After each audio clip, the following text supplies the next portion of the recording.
Weird science is the revolution. Shazam, number 9, written by Mark Waid, with art by Emanuela Lupacchino, Trish Mulvihill, and Troy Pateri. And now that we're done all the Black Adam space dinosaur stuff, it's time to get into a new story with our old captain here. And for some reason, we're going to do it with the Creeper, old Jack Ryder, which feels like a weird situation because, especially where you left the last issue, where you rebuilt the house, and you have Tawny the Tiger opening up a cabinet, and there's some weird kind of monstery eyes in the cabinet waiting for the family. And I'm like, well, I again, when it said the Creeper, I'm like, does that mean the actual Creeper, or is this a new thing that we're going to deal with in the cabinet that's also called the Creeper? Turns out we're just going to be doing the Creeper, and this has nothing to do with how we left things in the previous issue. Yeah, that's weird, right? It's totally weird, but like the whole thing is we have Jack Ryder going around, and he knows that Billy Batson is the captain.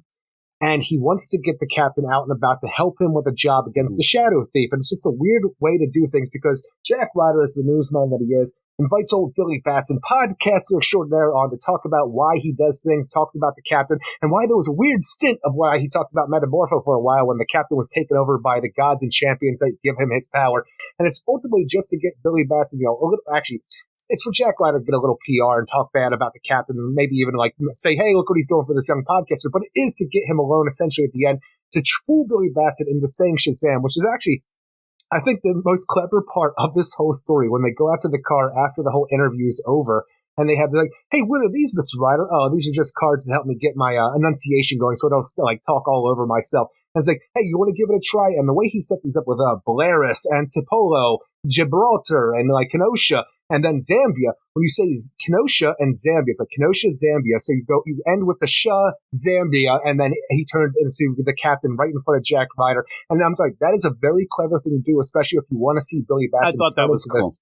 Yeah. I thought that was pretty clever. It really, I don't know if it's, I'm like, oh, that's kind of like Mixaplex. Like they have to trick them to do it. I'm like, it's kind of fun. It's a fun thing. I thought that was pretty cool.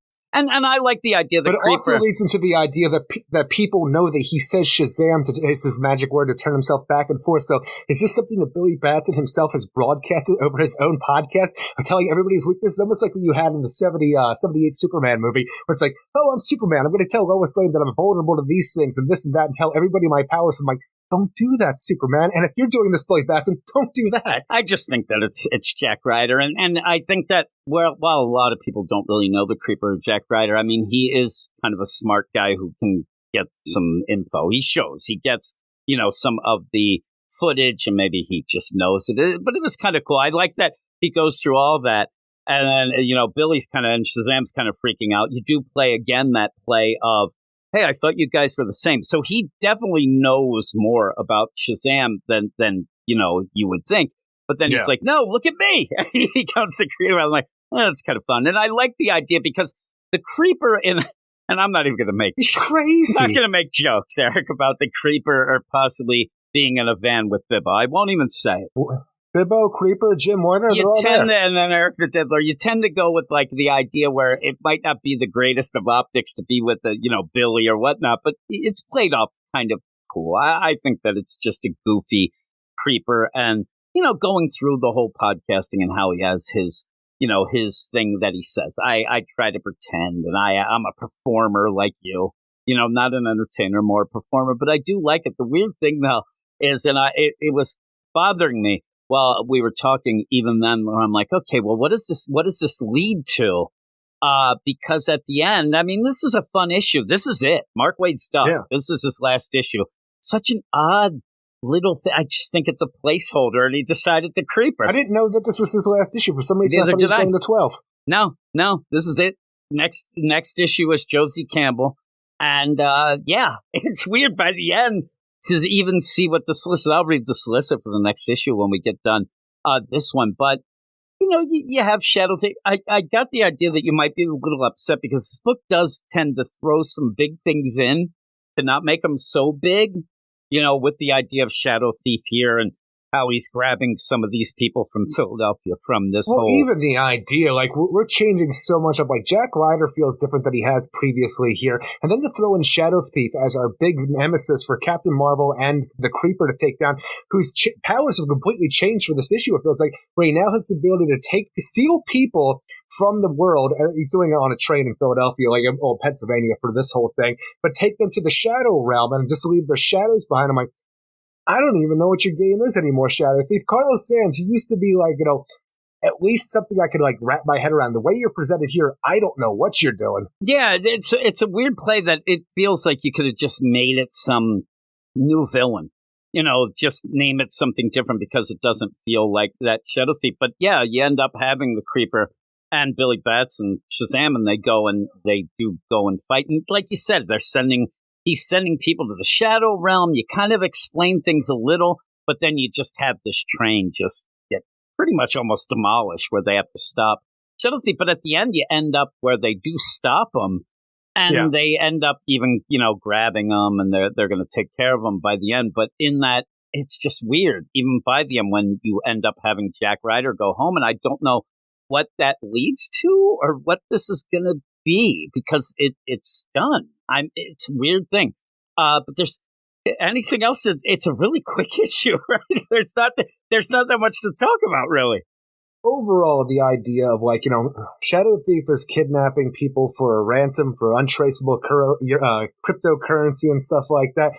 It's just we get the idea of the story because he has these little setups going on. If a video camera anywhere sees some kind of anomaly, superpowered related, he gets sent a message about it. That's how he found out about Billy Batson turning from Shazam into Billy Batson, because he got to see the video because Billy's not that bright. He wasn't using the Wisdom of Solomon when he turned back into Billy because he did it in front of a security camera at a hospital. But it seems like the same.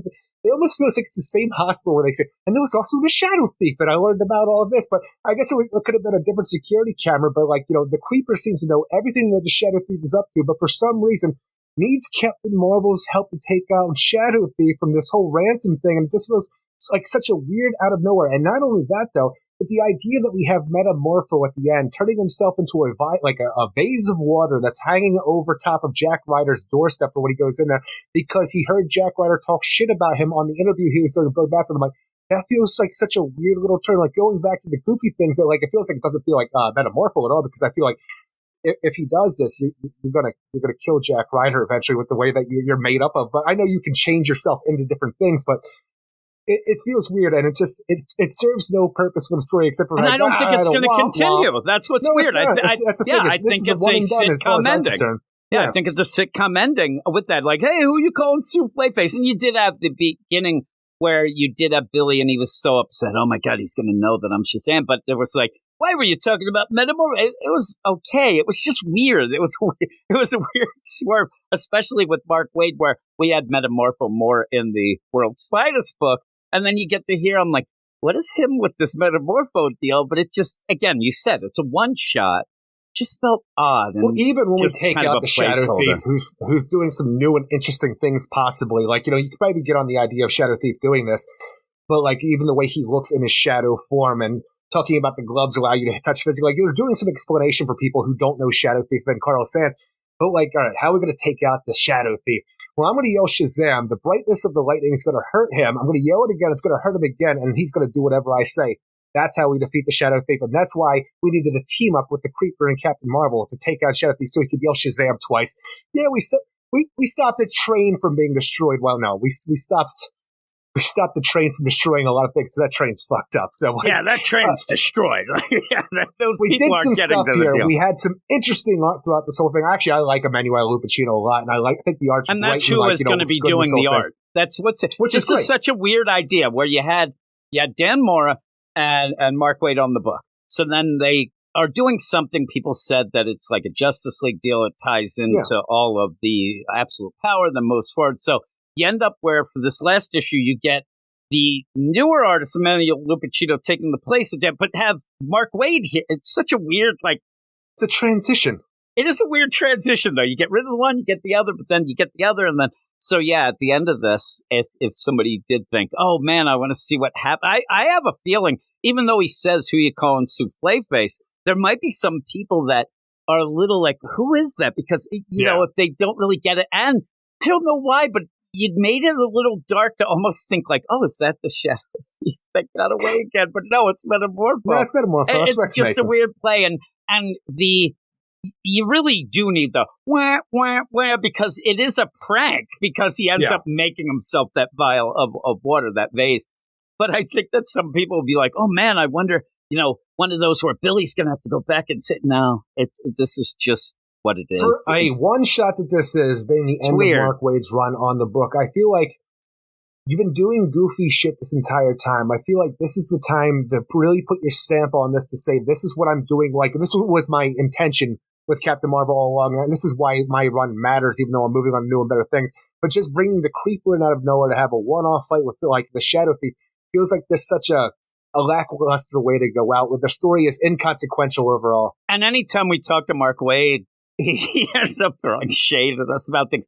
I think that he thinks he already did it with that idea of the gods, they were upset and whatever, but that story never really hit. It was okay. But in that story, you also had space dinosaurs. You also had all this, like, you ended up where you did have some fun. The one important thing that this issue did was try to tell you the idea, if you've been following along, or even if this is your first issue, that right now, from what Billy has dealt with previously, when he says Shazam and turns into Captain Marvel, Captain Marvel is a separate, different guy. A separate entity than Billy Batson. That you actually see in this issue of a transition of seeing the most important thing going forward, and it seems to be that you're right, because he wouldn't have brought that up. They bring that up very clearly to go on. So here's the solicit for next issue. And again, if you end up where I do think that Mark Waid and Dan Mora, they were planning on being on longer, things end up where you're getting pulled on other books and whatnot. And I don't think they had a ton of time in between, like the idea of, I love Captain Marvel. It's definitely a glow up to go and be offered Justice League of any kind of sort. Yeah, if that's the case. So it says, a new creative team debuts Moving Day. After destroying the family home during an epic battle with Black Adam, Billy was hired the gods who grant him his powers to rebuild it. What surprises await the Shazam family? The problem is they already, they did rebuild it already, but as they enter the new abode, find out as a new run, brought to you by fan favorite Josie Campbell, the new champion of Shazam, and Emmanuel Lupacino begins. So we'll see how that works out. And on the cover, you end up having the house. There's a lot of crazy things going on, and then you have the space dinosaur yell, "Room for more," as he's coming in with his Monopoly Man outfit. So we wanted him to continue anyway. Again, I don't like space dinosaurs, but his take of keeping him on as a butler, that's a fine thing for the character to add to the Talkie Tony silliness of it all. It works for this one, though. Just the overabundance of space dinosaurs and bureaucratic paperwork was the main joke for the majority of the story. I'm like, I am done with that. And I the one thing that kind of gets me going forward, and even seeing the cover and the solicit, whatnot, I kind of was hoping that when Josie Campbell jumps on, I think a lot of people will stop getting the book, unfortunately. But I was hoping maybe we'd get a little more serious. But I think that the tone's been set. You have this whole foundation of let's have this goofy fun.